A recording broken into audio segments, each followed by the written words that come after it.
Saludos, amado oyente. En el libro de San Juan capítulo 14, verso 30, quiero exhortarle a que busque esa porción en su Biblia. El libro de San Juan capítulo 14, verso 30. Jesús dice lo siguiente: porque viene el príncipe de este mundo, y él nada tiene en mí. Nada. Nada en él, nada en Jesucristo, a lo cual el diablo podía apelar para hacerlo caer. Nada en Cristo, de lo cual él podía valerse para vencerlo. Nada para detenerlo en su obra de rescate para la humanidad, a pesar de todas las artimañas y estrategias utilizadas para tentarlo y lograr que cediera. Nada, amado oyente, nada podía hacer el maligno para lograr que Jesucristo pecara con todas sus huestes y el poder que poseía. Nada, absolutamente nada. ¿Sabía usted que esta es la voluntad de Dios para su vida? Habiendo manifestado a Jesucristo como el patrón ejemplar. ¿Estaba usted enterado de que el deseo del Señor en la obra redentora es el de llevarlo a un punto en donde el enemigo no encuentre nada en usted para llevarlo al pecado?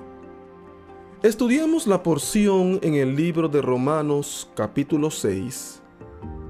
Pase al libro de Romanos capítulo 6, verso 1 en adelante.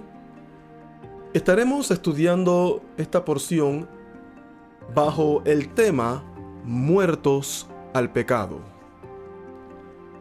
El verso 1 de esta porción contiene unas preguntas que muchos quisieran evadir. Nos dice: ¿qué pues diremos? ¿Perseveraremos en el pecado para que la gracia abunde? En otras palabras, ¿seguiremos pecando para que la gracia del Señor siga fluyendo? ¿Seguiremos pecando para luego pedirle perdón cada noche o cada semana? ¿Seguiremos pecando para abusar de la gracia divina? ¿Vamos a mantenernos fallándole a Dios para que Él siga derramando su bondad y misericordia sobre nosotros?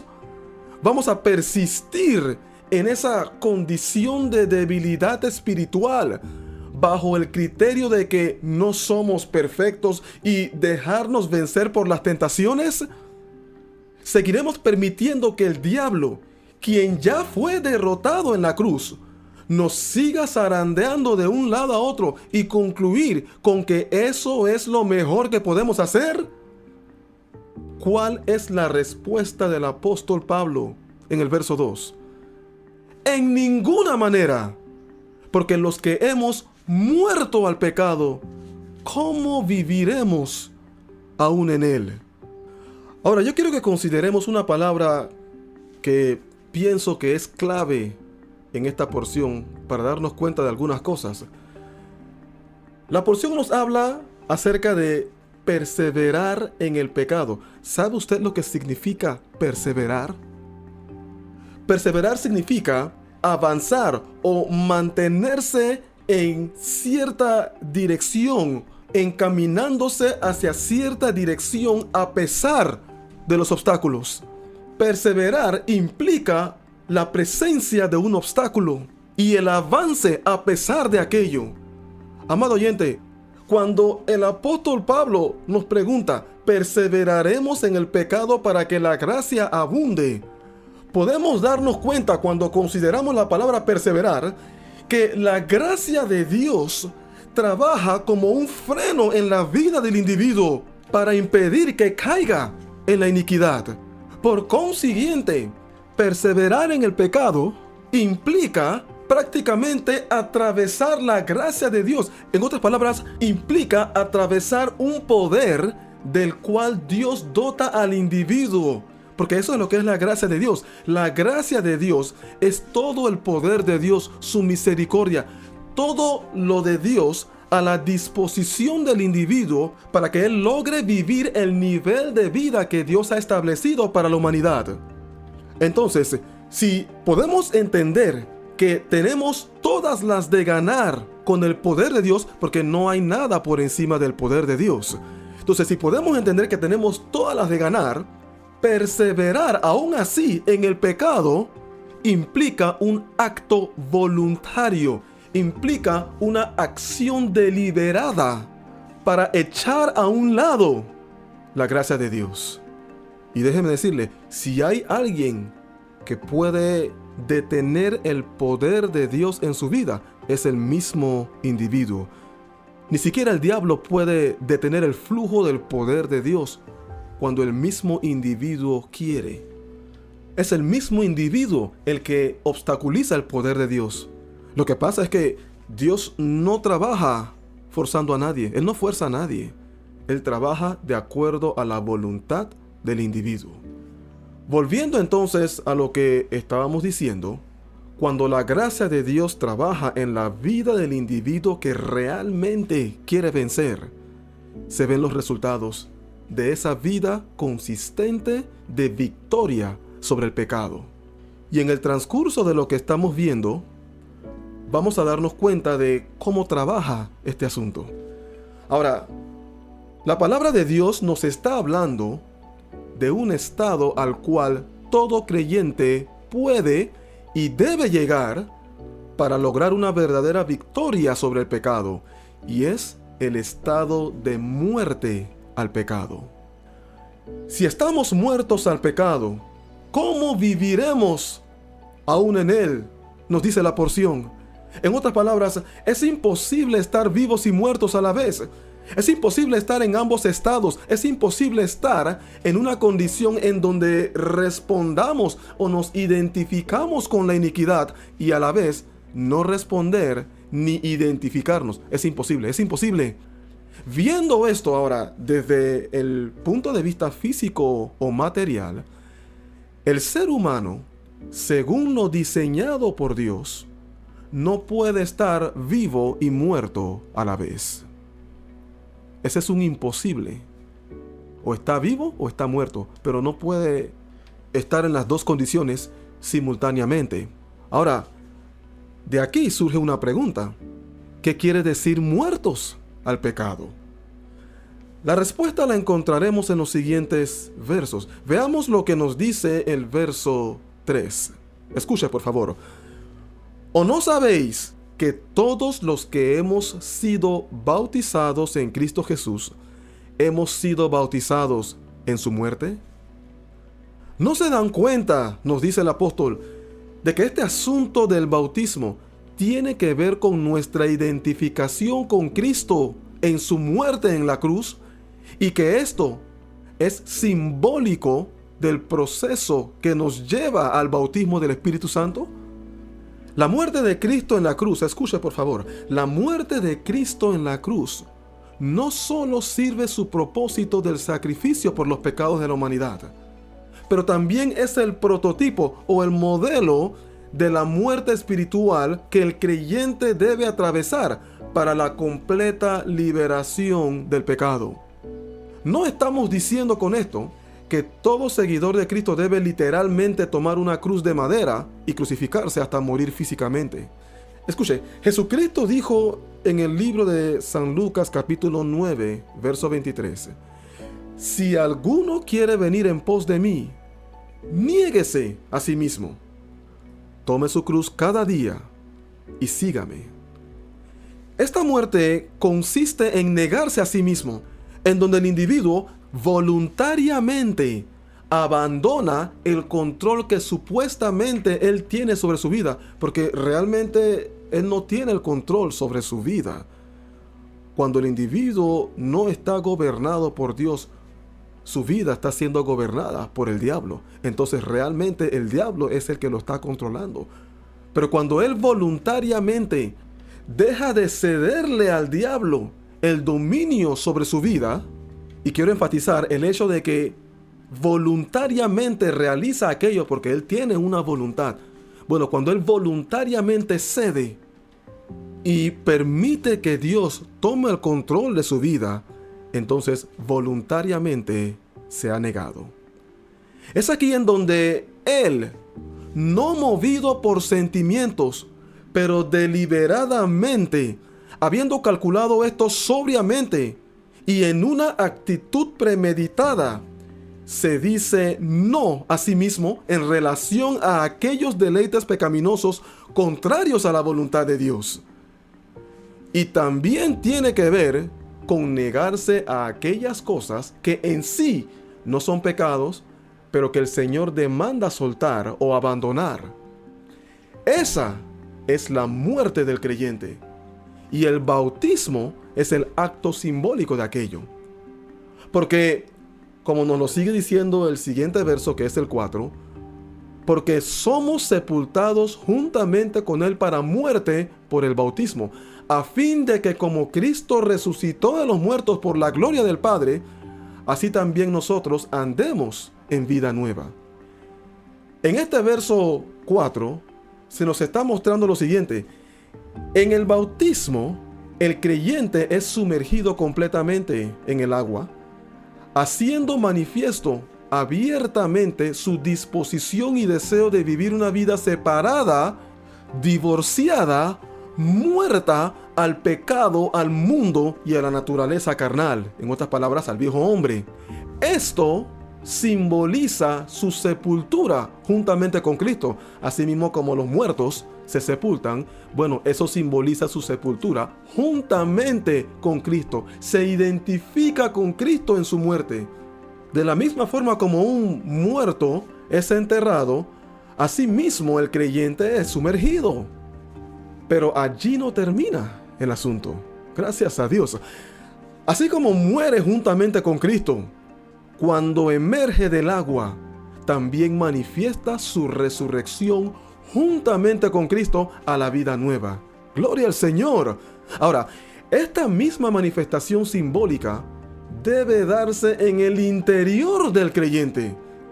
El bautismo por agua no tiene ningún significado delante de Dios si el individuo no muere en su interior juntamente con Cristo al pecado para luego resucitar a la nueva vida. El bautismo no tiene sentido cuando la realidad de lo que se está proyectando no se está dando en el interior del creyente. Ahora nos dice el siguiente verso, porque si fuimos plantados juntamente con Él en la semejanza de su muerte, así también lo seremos en la de su resurrección. Note que en este quinto verso sale a relucir de nuevo la palabra juntamente, como constantemente se ve en los versos anteriores. Es que si queremos ser verdaderos discípulos de Jesús, necesitamos identificarnos con Él en todo. No podemos restringir este asunto. Necesitamos participar juntamente con Él también en la muerte. Hay que tomar el paquete completo. No podemos tomar ciertas cosas y echar a un lado otras. Es el paquete completo, amado oyente. Generalmente, la tendencia es querer participar de la bendición de la nueva vida sin considerar este otro aspecto, el de la muerte. ¿Y cuál es el resultado?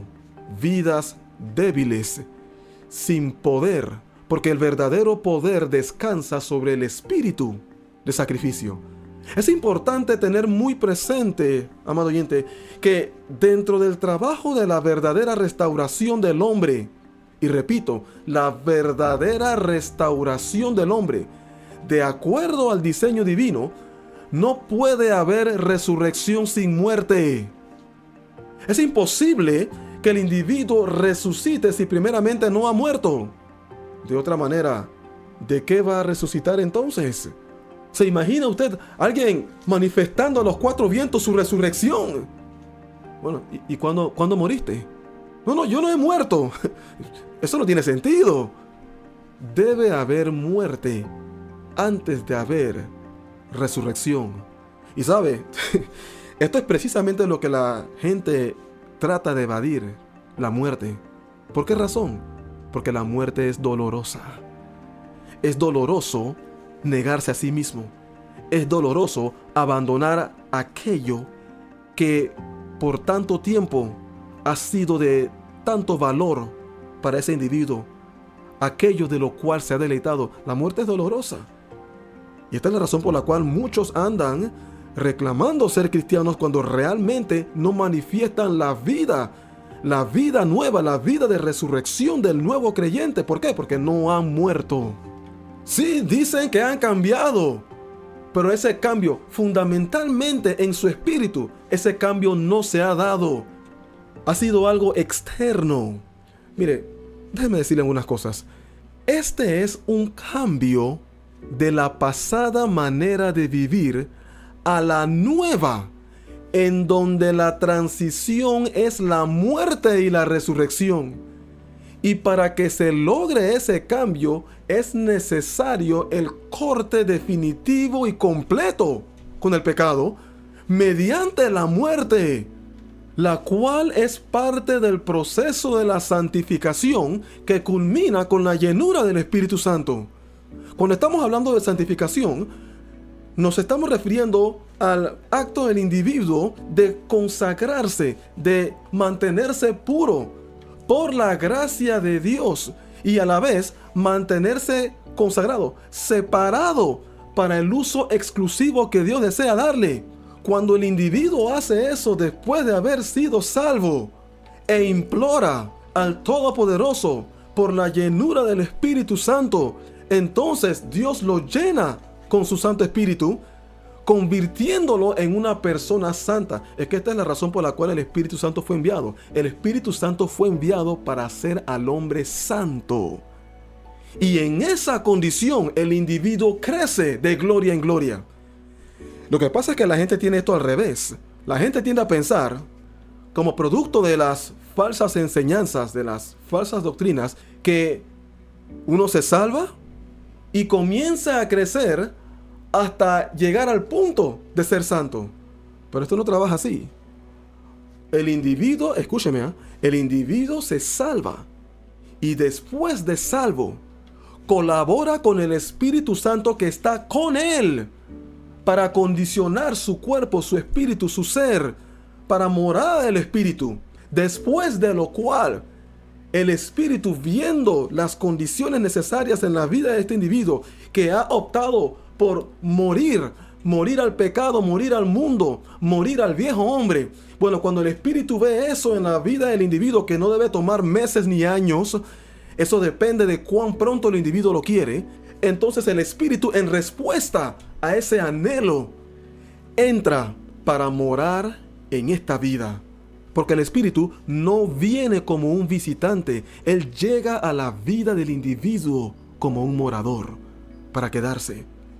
Y en ese estado, el individuo crece de gloria en gloria. Es importante tener esto claro, de manera que los resultados se puedan lograr.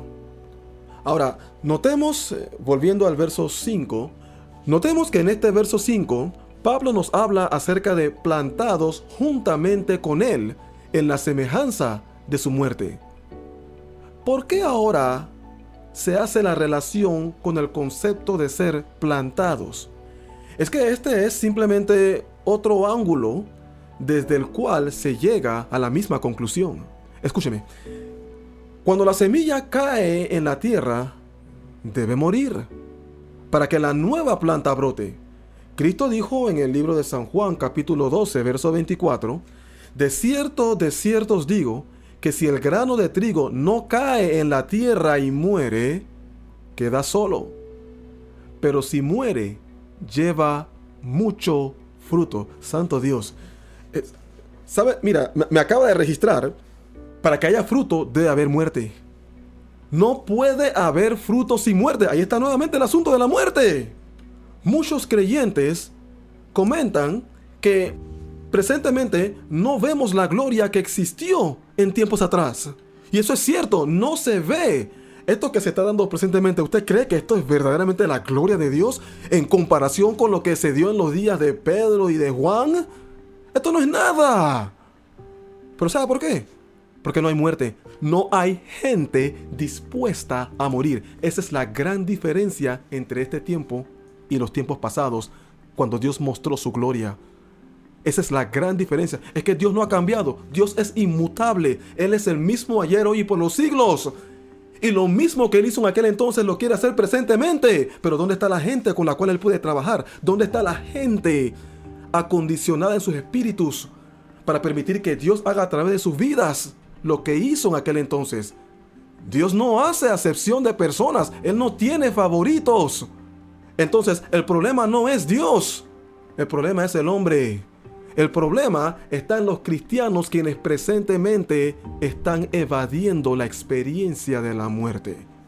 Ahora, quiero mencionar algo más en relación con el bautismo para manifestarlo todo claramente, ya que está bastante ligado con esto. Es importante tener presente, muy presente, que el bautismo en agua es un acto simbólico basado en lo que nos dice el libro de Primera de Pedro, capítulo 3, verso 21, que nos dice lo siguiente: el bautismo que corresponde a esto, ahora, nos salva, no quitando las inmundicias de la carne, sino como la aspiración de una buena conciencia hacia Dios, por la resurrección de Jesucristo. Primeramente, el individuo es salvo, luego es bautizado, habiendo comenzado ya esa nueva vida con una buena conciencia. En otras palabras, un estado en el cual se encuentra puro, limpio, transparente, en un espíritu de sinceridad delante de Dios. Estamos hablando de una condición de tranquilidad mental, en donde el creyente goza de la paz en su espíritu porque su conciencia no lo acusa. Y además, persuadido de que todo está bien entre Dios y él, de que no hay pecado, nada en su vida que sea motivo de justa condenación. Una buena conciencia. Yo le pregunto, ¿posee usted una buena conciencia en estos momentos? No me estoy refiriendo a ayer, o la semana pasada, o el año pasado. Presentemente, ¿posee usted una buena conciencia? ¿Vive de tal forma que nadie puede reprocharle nada que lo condene justamente? Escuche, nos dice el Salmo 17:3. Este es un verso sumamente serio. Tú has probado mi corazón, me has visitado de noche, me has puesto a prueba, y nada inicuo hallaste. Santo Dios, esto es tremendo. ¿Podría usted decirle esto a Dios? Créame, solo una persona verdaderamente muerta al pecado puede orar de esa manera. Y es cierto que eso es mucho decir, pero no imposible. Y usted necesita verlo así, necesita entender y palpar la verdad que Dios le está mostrando. No es la voluntad de Dios que en su vida hayan inseguridades respecto a su integridad delante de Él. El apóstol Juan nos dice en la primera epístola que lleva su nombre, en el verso 5 y verso 13, estas cosas os he escrito a vosotros que creéis en el nombre del Hijo de Dios. Ahora escuche, para que sepáis que tenéis vida eterna. Para que sepan, para que tengan esa seguridad. Debe haber una seguridad en todo creyente de que todo está bien. Muchos dicen que es una osadía pensar así, que solamente en el día del juicio todos sabremos nuestro destino final. Amado oyente, eso es falso. Eso es falso. Ninguna porción de la palabra corrobora esto. Si eso fuese cierto, la vida en Cristo sería miserable. Imagínese, usted, por ejemplo, viviendo en obediencia a todo lo que Dios le muestra, agradándolo en todo, pero a la vez inseguro de su recompensa final. Amado oyente, eso no compagina. Mira, dígame, ¿cuál sería el sentido de vivir agradando a Dios siempre y todavía estar inseguro?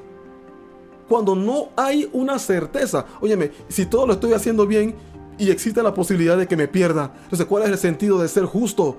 en todos mis caminos, en todo mi andar. ¿Cuál sería el sentido? ¿Cuál sería el sentido de ser santo en toda mi manera de vivir, si al fin y al cabo no sé dónde voy a parar en la eternidad? El apóstol Pablo estaba seguro de su recompensa final con Dios. ¿Cómo lo sé? Leamos lo que nos dice el libro de 2 de Timoteo 4, del 6 al 8. Porque yo ya estoy para ser sacrificado. Este es el apóstol Pablo, cercano a su muerte, cuando lo iban a decapitar. Y el tiempo de mi partida está cercano. He peleado la buena batalla. He acabado la carrera. He guardado la fe.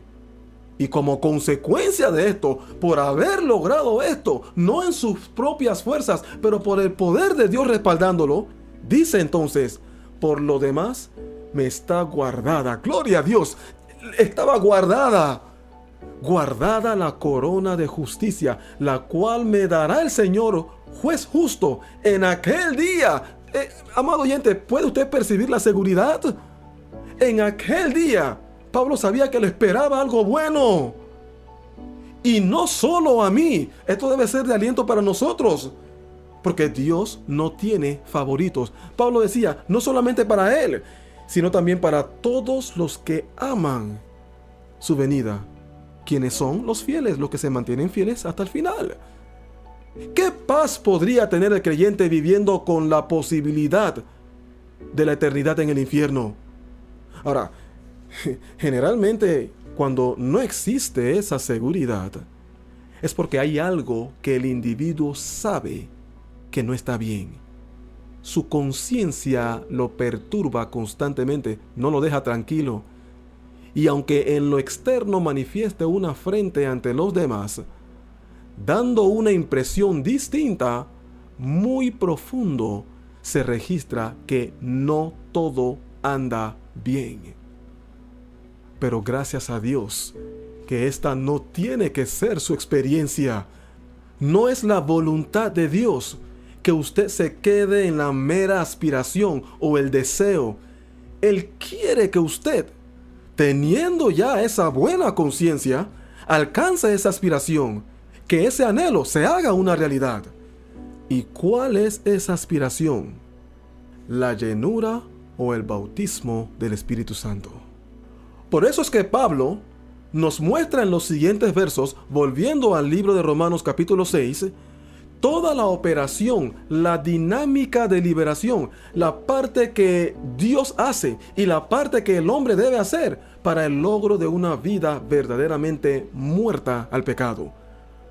Nos dice ahora el verso 6 del mismo libro de Romanos capítulo 6, sabiendo esto, que nuestro viejo hombre fue crucificado juntamente con él para que el cuerpo de pecado sea destruido, a fin de que no sirvamos más al pecado.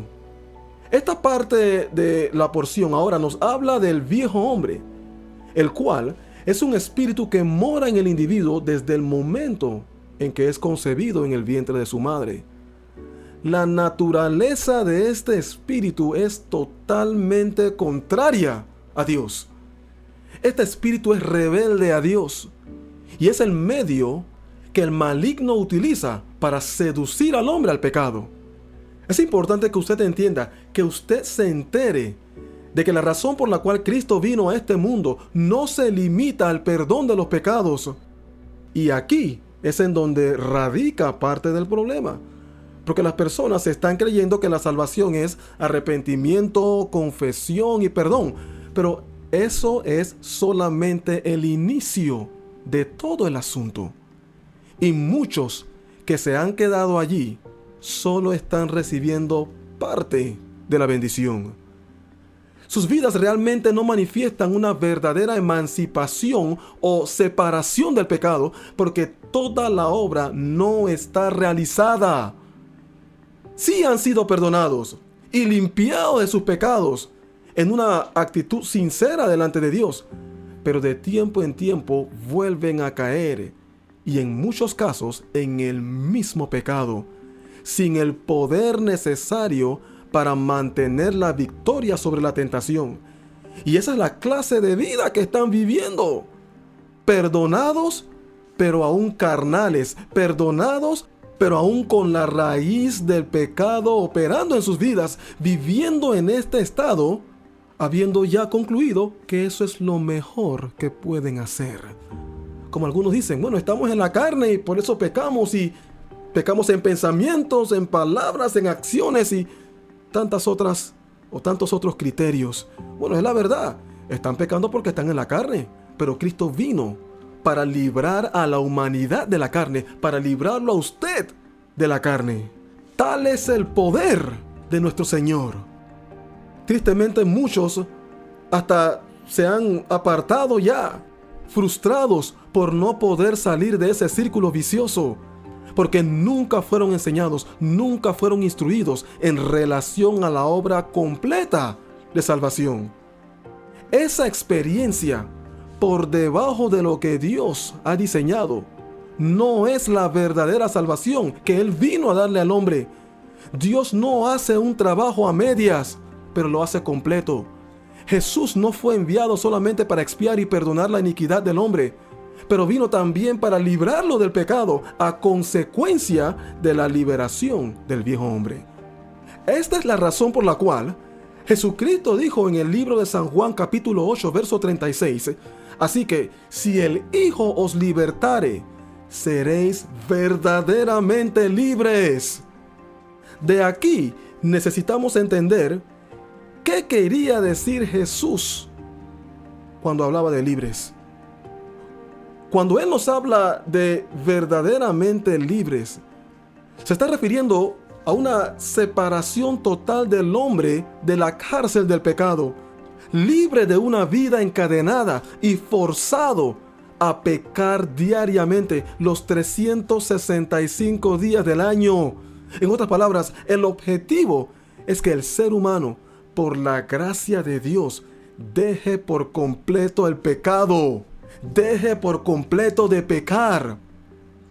Pero mientras el viejo hombre se mantenga vivo, el individuo siempre estará propenso a pecar. Siempre estará naturalmente inclinado a fallarle a Dios. Porque ese espíritu, esa naturaleza carnal es poderosa. Tiene poder. Este es el mal que impide al hombre abandonar por completo el pecado. Escúcheme, en el hombre en sí no hay poder para vencerlo. Además, ella es parte de él. Por eso es que en el libro de Efesios capítulo 2 verso 3, el hombre sin Cristo es denominado hijo de ira por naturaleza, atado a los deseos de la carne y haciendo por consiguiente la voluntad de la carne, la voluntad del viejo hombre. Este viejo hombre es como otra persona dentro de uno mismo, a la cual se entrega el individuo ya influenciado desde niño, desarrollándose al pasar los años una afinidad tal como uña y carne. Aunque yo no diría uña y carne, yo diría más bien uña y mugre, porque es una mugre. Es importante entender que al pasar el tiempo, ese espíritu cobra fuerza. Mientras más tiempo permanece gobernando la vida del individuo, más profundas son sus raíces. Y claro está, cuando el individuo es confrontado con la ley de Dios, le registra. Esto es lo correcto, dice él. Esta es la verdad, pero no puedo obedecerla. No tengo la capacidad para cumplirla. Reconozco que estoy atado. Hago lo que no debo hacer y lo que debo hacer no lo hago. Esta es la condición o el estado del inconverso dominado por la carne. ¿Y sabe una cosa? También es el estado del creyente dominado por la carne. Esta es la gran lucha del pecador cuando es encarado por la ley, cuando es encarado por Cristo. Y en muchos casos, el pecado ha penetrado tanto la mente del individuo que su voluntad ha sido influenciada y no quiere nada que ver con Dios. ¿Y sabe algo? Es casi la misma situación en la vida del que profesa ser cristiano y es carnal. Esta es la razón por la cual vino el libertador, para librar a la humanidad de esa naturaleza, de ese mal que heredamos del primer Adán. Jesucristo, el segundo Adán, gloria a Dios, vino para vivificar o resucitar nuestros espíritus del estado de muerte espiritual a consecuencia del pecado en nuestras vidas por la presencia del viejo hombre. Ese estado de muerte espiritual es el mismo que vemos en el libro de Efesios capítulo 2, versos 1 y 5, que nos dice, muertos en delitos y pecados. Muertos en pecados. Y es la voluntad de Dios que el ser humano pase del estado de muerto en pecado al estado de muerto al pecado, ya que aquel que está muerto en pecado espiritualmente está muerto en relación al Señor. No responde, no reacciona a Dios, pero sí está vivo, despierto en relación al mundo, al pecado y al diablo. Pero el que está muerto al pecado espiritualmente, no responde al pecado, ni al mundo, ni al diablo, ni a la carne, pero sí responde a Dios. Ahora, la manera como esto opera, cómo logramos nuestra liberación, es crucificando al viejo hombre juntamente con Cristo. Es aquí en donde entra nuestra parte en este proceso. Nosotros tenemos que asegurarnos de que ese viejo hombre esté muerto. Precisamente esto es lo que nos dice el libro de Gálatas capítulo 5, verso 24. Pero los que son de Cristo han crucificado la carne con sus pasiones y deseos. Note que la porción nos dice, han crucificado. Ellos han crucificado. No que Dios lo hizo por ellos, no que Jesucristo lo hizo por ellos, no que el Espíritu lo hizo por ellos. Ellos mismos lo han crucificado. Esto es algo que ni Dios ni nadie puede hacer por usted. Cada cual necesita individualmente hacerlo. Es que necesitamos entender que en este proceso Dios no lo hace todo. El hombre colabora con Dios. Este es un trabajo en conjunto en donde ambas partes están bien definidas y se necesitan para que el producto se logre. En el libro de Colosenses capítulo 3 verso 5 leemos lo siguiente: haced morir pues lo terrenal en vosotros: fornicación, impurezas, pasiones desordenadas, malos deseos y avaricia, que es idolatría. Usted tiene que hacerlo morir. Esta es su responsabilidad. Nadie más lo va a hacer por usted. Es que, recalco, este es un trabajo en conjunto. Esta es literalmente una liberación. El hecho de haber sido perdonado no implica necesariamente el haber sido librado. Yo quiero que usted sepa que una persona puede estar perdonada, pero no librada. De hecho, eso es lo que está ocurriendo hoy día. Muchos perdonados, amén, pero aún atados al viejo hombre, sin saber cómo lidiar con él, sin saber cómo vencerlo en una manera definitiva, por ignorar la verdad de este asunto. En un tiempo dado hay una victoria sobre el pecado, pero después hay caídas. Y luego se logra la victoria, pero temporalmente, porque días más tarde se incurre o en otra falla o en la misma. Y no es que el creyente quiera pecar. Realmente no hay un deseo en el verdadero creyente de volver a pecar contra Dios, pero hay que reconocer que hay un poder en la naturaleza carnal que lo vence, moviéndolo a hacer precisamente aquello que no quiere hacer porque deshonra a Dios. Esta clase de vida es como un vaivén, una experiencia inconstante que no compagina con la vida gloriosa que Dios diseñó para el hombre. ¿Está usted dentro de esta categoría de personas? ¿Es esta su experiencia? ¿Se siente usted privado de una vida de constante victoria sobre la iniquidad? La voluntad del Señor no es que el creyente resista o luche contra el viejo hombre durante su andar en el camino. Dios desea y manda al creyente a despojarse de ese espíritu carnal por medio de la muerte, su muerte a ese espíritu y la presencia del Espíritu Santo morando permanentemente en usted. Ahora, esto es lo que nos dice el libro de Efesios capítulo 4, verso 22. Escuche, en cuanto a la pasada manera de vivir, despojaos del viejo hombre que está viciado conforme a los deseos engañosos. Despojaos, amado oyente. Despojaos quiere decir quitarse voluntariamente una cosa. Es un acto voluntario. Permítame decirle algo. En el inicio de este camino, cuando Dios perdona al individuo arrepentido, lo hace por los pecados pasados. Dios lo perdona por los pecados pasados, produciendo el gozo y la paz en el interior por haber sido levantada la carga de condenación por sus pecados. En ese momento glorioso, el hombre que era culpable por sus delitos cometidos delante del juez justo es ahora justificado. Es hecho justo, limpio de toda mancha, como quien dice, borrón y cuenta nueva. Pero allí no termina el asunto. A pesar de haber sido salvo, todavía queda la herencia adámica, la naturaleza carnal, el viejo hombre que necesita ser purgado de la vida del nuevo creyente. Y Dios no solamente lidia con el pecado que el ser humano comete, pero también lidia con la causa del pecado. Gloria a Dios por un trabajo completo. Dios lidia también con el porqué.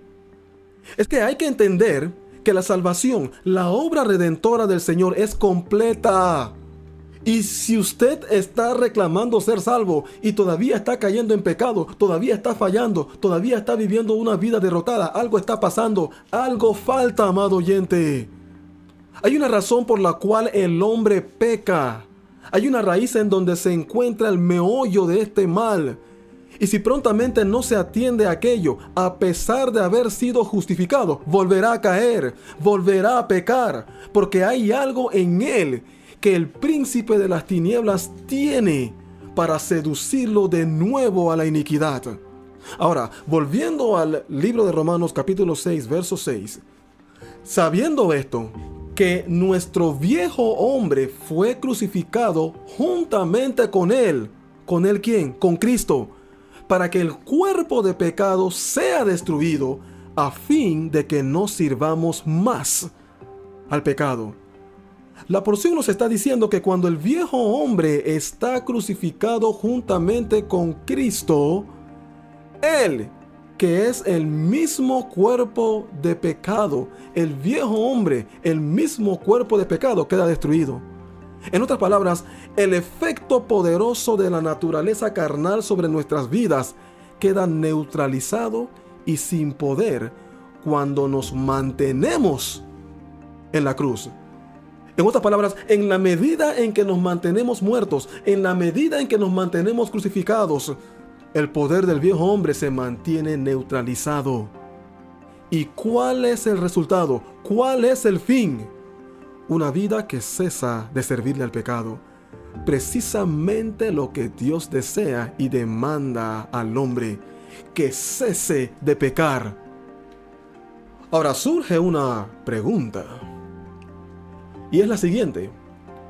Si el viejo hombre es la raíz del pecado, y si la manera de librarme de su efecto en mi vida es crucificándolo, entonces, ¿cómo lo crucifico? ¿Cómo lo crucifico? La respuesta la tenemos en la porción que leímos no hace mucho, en el libro de San Lucas capítulo 9, verso 23. Si alguno quiere venir en pos de mí, niéguese a sí mismo. Niéguese a sí mismo. Ahora, parecerá que se está repitiendo lo mismo una y otra vez, pero no es exactamente así. Por consiguiente, ponga mucha atención a lo que le voy a decir porque es sumamente importante. El instante en que Dios salva al individuo, debe marcar el punto de diferencia entre la pasada manera de vivir y la nueva manera de vivir. Antes de ese punto, el individuo, escuche por favor, el individuo vive una vida de íntima relación con el viejo hombre, afectado por su influencia sobre su mente y por consiguiente sobre sus acciones, tomando en cuenta que la mente es la base de operaciones del individuo. El individuo es lo que es por lo que gobierna su mente.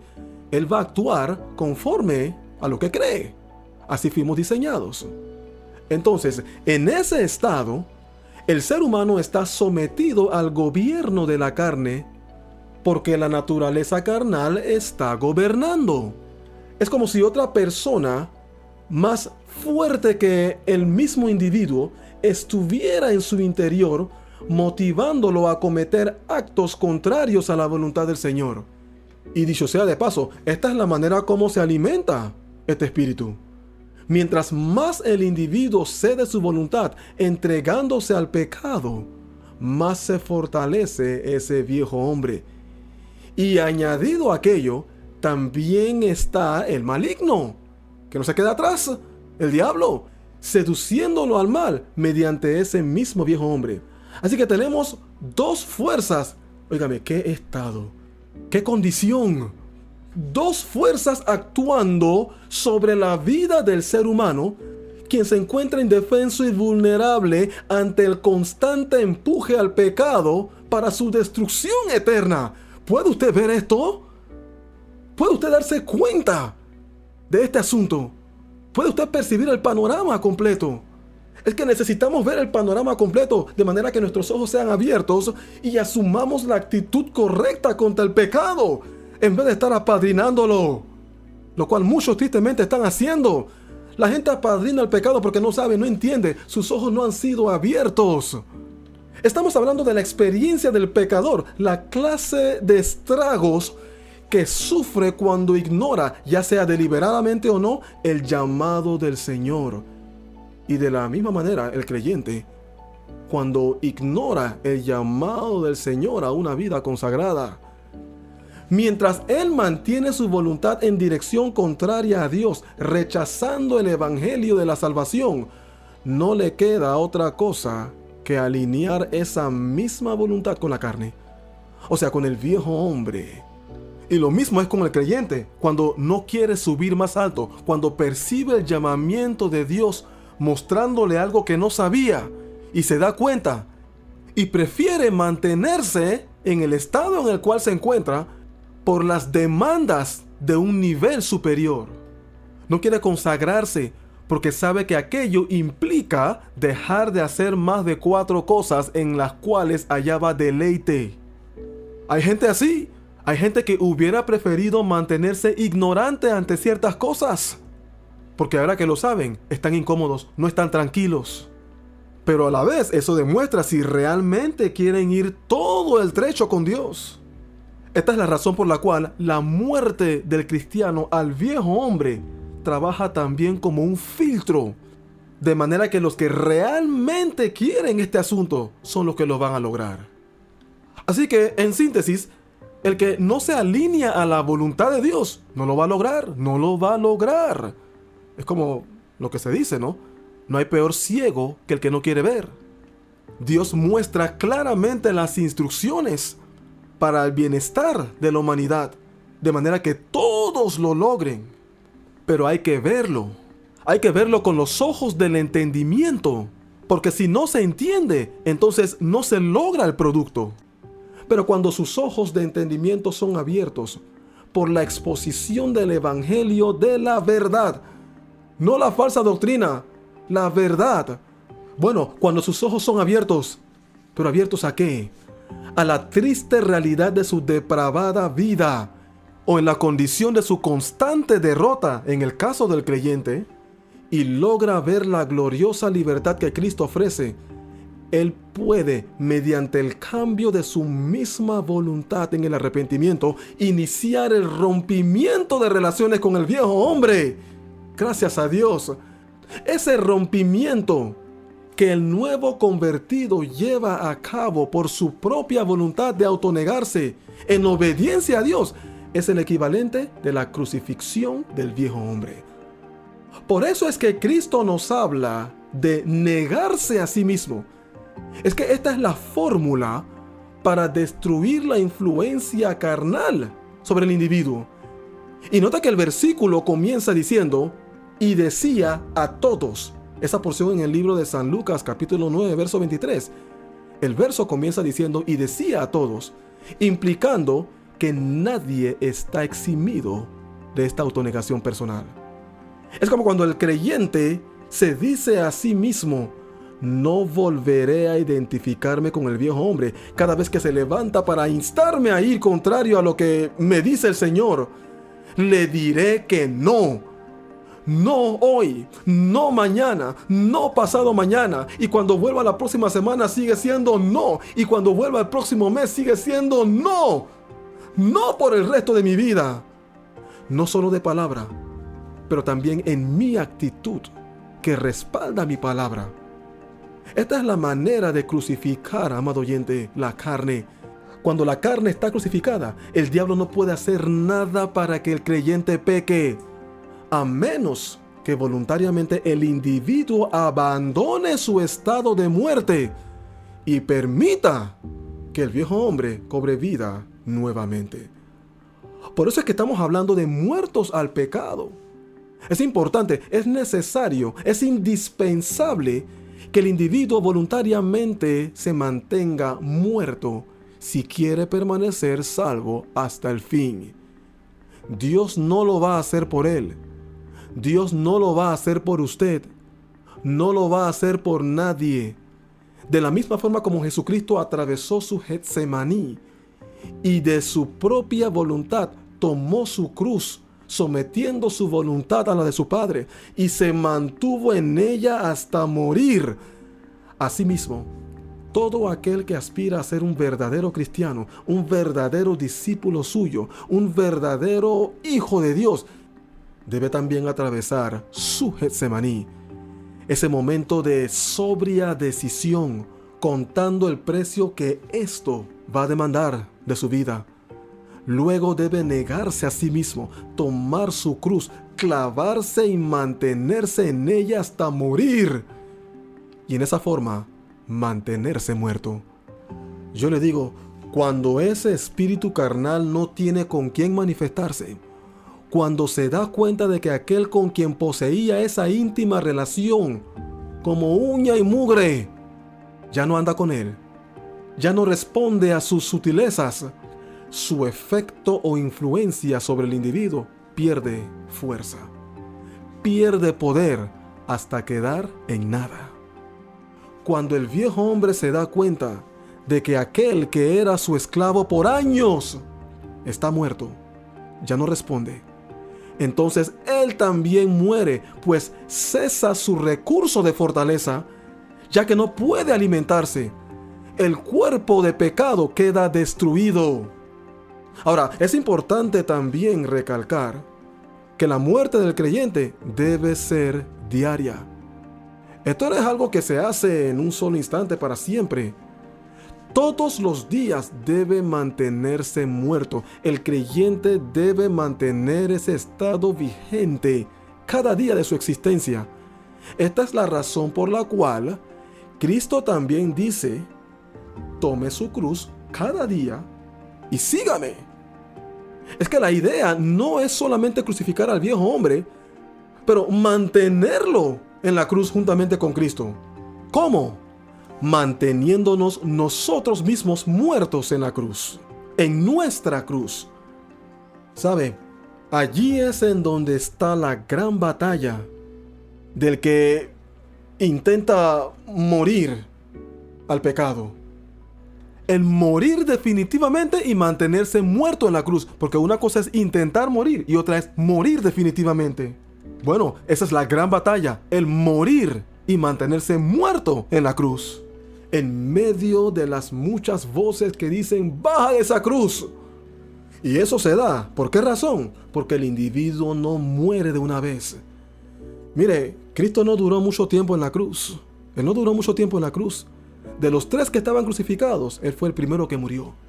Dijo todo lo que tenía que decir y después de aquello, pronunció lo que pronunció y murió. ¿Y cómo lo logró? En el Getsemaní primero, donde primeramente logró la victoria sometiendo su voluntad a la de su Padre. Oh, cuántos son los que están tratando de morir porque ven la efectividad de esto, pero a la vez luchando para vivir, luchando para mantenerse vivo, luchando por semanas, meses y en muchos casos por años sin poder morir. En medio de la atmósfera mundanal contra el diablo y sus muchas voces diciéndole: baja de esa cruz, defiende tus derechos, no te dejen maltratar, no te permitas que te tomen por tonto, no seas tan duro contigo mismo. Oye, por lo menos descansa de esa autonegación, aunque sea por unos minutos. Después podrás volver y estarás bien. Eso es mentira, amado oyente, y muchas otras cosas como estas. Pero hay gracia, amado oyente, suficiente gracia de parte del Señor a través de su Espíritu para mantenerse muerto. Esto nos ayuda a entender por qué el apóstol Pablo pregunta al inicio de esta porción, en el verso 1 del mismo capítulo 6, ¿qué pues diremos? ¿Perseveraremos en el pecado para que la gracia abunde? En ninguna manera, responde el mismo Pablo en el verso 2. Hay gracia, querido oyente, hay gracia en abundancia para mantenerse muerto al pecado. Ahora queremos recalcar la participación activa del Espíritu Santo en todo el proceso de liberación. Leemos en el libro de Primera de Pedro, capítulo 1, verso 22, en la primera parte de este verso, lo siguiente: habiendo purificado vuestras almas por la obediencia a la verdad mediante el Espíritu. Aquí vemos los 2 agentes designados por Dios para lidiar con el hombre: el Espíritu Santo y la palabra. Todo lo que el creyente hace durante el proceso de purificación del viejo hombre es el producto de la obediencia a la palabra de verdad revelada a él por el Espíritu Santo. El Espíritu Santo le va mostrando qué hacer y lo va guiando, preparándolo hasta convertirlo en una vasija santificada para luego morar en él. Gracias a Dios. Óigame, qué manera, la manera como Dios diseña las cosas. En resumen, entonces, ¿qué es lo que ocurre en toda la dinámica de liberación? El Espíritu Santo, conjuntamente con la obediencia del individuo, en su vida prepara su propia morada, su propio templo, después de lo cual se lleva a cabo la llenura. Cuando el creyente muere al viejo hombre, entonces es santificado, purificado y separado por el Espíritu para la culminación de la obra, que es la llenura o el bautismo del Espíritu Santo.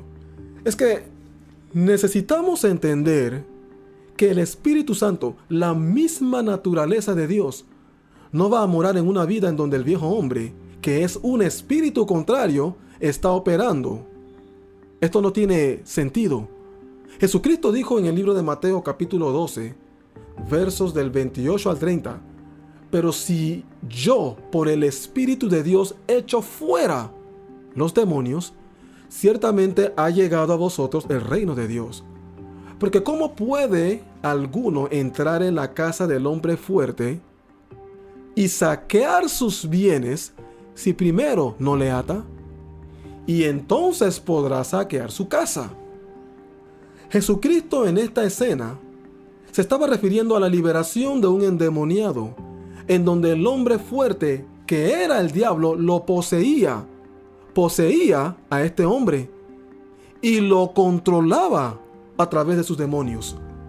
Pero Cristo, gracias a Dios, Cristo, el hombre más fuerte, por el Espíritu Santo ató al diablo con todos sus demonios y saqueó sus bienes, arrebató al endemoniado del poderío de Satanás. Bueno, el Espíritu Santo, en su capacidad de lidiar con espíritus, se asegura de saquear los bienes del viejo hombre de tal manera que no quede nada de su poderío que afecte su permanente estadía y gobierno en la vida del creyente. O es el Espíritu Santo, escúcheme, o es el Espíritu Santo o es el espíritu carnal. Pero ambos no pueden permanecer en la misma morada. Esta es la razón por la cual este asunto de tener el espíritu y estar a la vez en la carne no es cierto. Eso no compagina. Eso no va con Dios. Porque no pueden haber dos naturalezas contrarias morando en el mismo lugar. Ahora, cuando el espíritu, cuando el consolador, el hombre más fuerte vive en el creyente, entonces proyecta el mismo hombre más fuerte, el consolador, proyecta la imagen de Cristo a través del individuo, siendo justo como lo es Él. En otras palabras, el creyente justo como lo es Jesucristo, ya que como lo leemos en el verso 7 del mismo capítulo 6 del libro de Romanos, nos dice, porque el que ha muerto ha sido justificado del pecado.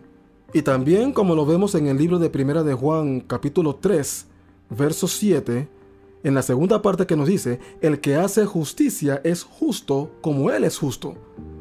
También vemos el mismo verso 3 del capítulo 3 de Primera de Juan, lo puede buscar en su Biblia, que nos dice, y todo aquel que tiene esta esperanza en Él, se purifica a sí mismo, así como Él es puro. También vemos en el capítulo 4 del libro de Primera de Juan, verso 17, nos dice, en esto se ha perfeccionado el amor en nosotros, para que tengamos confianza en el día del juicio. Pues como Él es, así somos nosotros en este mundo, como Cristo. Entonces, la imagen de Cristo se proyecta en la vida del individuo por medio de la presencia del Espíritu Santo. Ahora, la justicia que es verdadera, completa y permanente se alcanza en la vida que muere al pecado, porque esa muerte corta definitivamente con aquello que impide alcanzarla. Es imposible ser justo delante de Dios cuando el espíritu de la injusticia está operando internamente. Ahora nos sigue diciendo los versos del 8 al 10, volviendo al libro de Romanos capítulo 6. Los versos del 8 al 10 nos dice, y si morimos con Cristo, creemos que también viviremos con Él, sabiendo que Cristo, habiendo resucitado de los muertos, ya no muere. La muerte no se enseñorea más de Él, porque en cuanto murió, al pecado murió una vez por todas, mas en cuanto vive, para Dios vive. La victoria de Jesucristo sobre la muerte en su resurrección es también el prototipo de la victoria del creyente en su resurrección a la nueva vida en el Espíritu, para más nunca volver al pecado. Ya el pecado no debe enseñorearse más de él, porque esa muerte al viejo hombre rompe con ese señorío. Ya no tiene que pecar, porque estando muerto, no hay poder ahora que lo fuerce en dirección contraria a Dios. Es libre, gloria a Dios, es libre. Y no solo eso, pero ahora vive bajo la nueva administración espiritual, siendo gobernado ahora por el Espíritu Santo, quien lo insta a servir a Dios. En otras palabras, esa inclinación al pecado es reemplazado ahora por la inclinación interna de agradar a Dios. Gracias a Dios, de agradar a Dios, de vivir para Dios, por naturaleza, inclinado, tendiente a agradar a Dios. Estamos hablando de la vida en el Espíritu. En verdad, amado oyente, no hay mayor bendición que esta. Pero la realidad de esto en su vida dependerá de su mentalidad en este asunto. Nos dice ahora el verso 11, así también vosotros consideraos muertos al pecado, pero vivos para Dios en Cristo Jesús, Señor nuestro. Hay una mentalidad que se necesita mantener diariamente. Esto es algo que debe estar muy claro y presente en su vida. Nunca debe olvidarse. Debe estar fresco en su mente. Como quien dice, yo estoy muerto al pecado. Y de la misma manera que un muerto ya no responde, yo ya no respondo a la carne. Pero en cuanto a Dios, sí estoy vivo, rápidamente respondiendo y reaccionando a su voz. Y esto, amado oyente, lo lleva a asumir una responsabilidad de por vida, la cual vemos en el verso 12 que nos dice, no reine, pues, el pecado en vuestro cuerpo mortal, de modo que lo obedezcáis en sus concupiscencias. Es como si Dios le dijera, miren, yo he destronado la carne de la vida de ustedes. No permitan que reine. No se dejen, no se dejen. Una vez quebrantado el señorío del viejo hombre en su vida por el Espíritu Santo, descansa sobre sus hombros la gran responsabilidad de impedir que vuelva a reinar. Vuelvo a recalcar, como si el Señor dijese, mira, te he librado del mal que moraba en tu cuerpo mortal, por lo cual no te hice responsable, porque eso lo heredaste. Tú no eres culpable por aquello, pero te he librado de ese mal que te destruía. Tú no lo podías hacer en tu propia fuerza. Yo tuve que intervenir. Ahora está vencido. Asegúrate de que no vuelva a gobernarte. Esa es tu responsabilidad. Pero esa responsabilidad conlleva una conducta. ¿Y cuál es esa conducta? Verso 13. Ni tampoco presentéis vuestros miembros al pecado como instrumentos de iniquidad, sino presentaos vosotros mismos a Dios como vivos de entre los muertos, y vuestros miembros a Dios como instrumentos de justicia. ¿Sabe lo que esto es? Esto es un comportamiento deliberado de no ofrecer su cuerpo como un medio para el pecado, pero mantenerlo ofrecido al Señor como un instrumento para todo lo que es justo, limpio, santo y verdadero. ¿Por qué? ¿Por qué razón? Verso 14. Porque el pecado no se enseñoreará de vosotros, pues no estáis bajo la ley, sino bajo la gracia. Hay un nuevo régimen que gobierna la vida del que está muerto al pecado. El régimen del pasado, en donde el individuo trataba de cumplir con la palabra de Dios por sus propias fuerzas, sin el Espíritu Santo e influenciado por el viejo hombre, ha quedado abolido. Ahora, la gracia de Dios, la multiforme gracia de Dios, que es todo lo necesario en la vida del creyente para desenvolverse efectivamente en su experiencia personal y para beneficio de otros, es lo que reina en su vida por el Espíritu Santo morando en él. Es el Espíritu Santo el que viene a la vida del individuo con la gracia de Dios. Esta es la razón por la cual Cristo le dijo a sus discípulos, pero recibiréis poder cuando haya venido sobre vosotros el Espíritu Santo. Poder. Poder es decir, básicamente es decir, yo puedo vencer, yo puedo vivir una vida santa.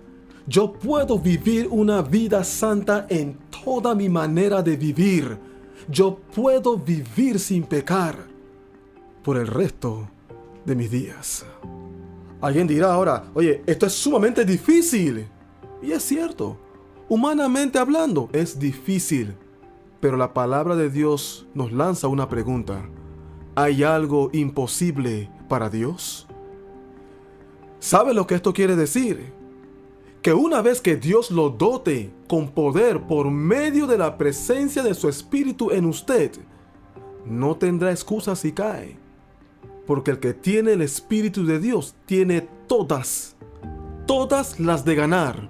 Por consiguiente, si en un momento dado falla, es porque deliberadamente, voluntariamente, se entregó. Esta es la razón por la cual el castigo que Dios le dio a Adán y a Eva fue severo, sumamente severo, porque ellos no tenían que caer. Ellos tenían todo el respaldo necesario para poder lograrlo. Esto no fue un asunto de que la tentación fue demasiado difícil y que no pudieron resistir a la seducción del maligno. Amado oyente, el hombre voluntariamente le cedió el trono al diablo. ¿Sabe usted lo que es ir contra esa naturaleza divina y fallarle a Dios? Estamos hablando de cruzar la línea de naturaleza. Imagínese usted a una persona rechazando agua potable para tomar agua de un estanque. Naturalmente el ser humano no hace eso. Toma algo a hacer aquello. Bueno, es exactamente lo mismo en relación con la naturaleza divina.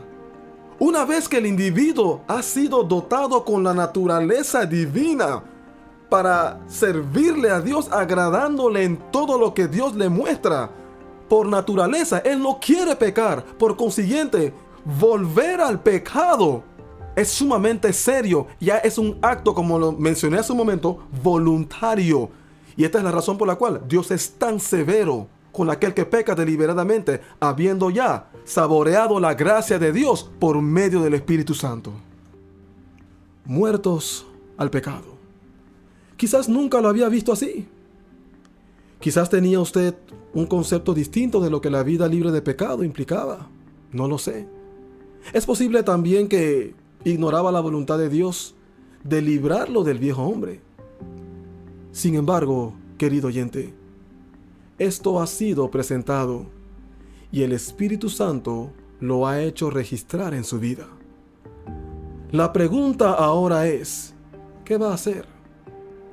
Si usted honestamente reconoce que de tiempo en tiempo cae en pecado, después de haber escuchado esto, ¿qué va a hacer?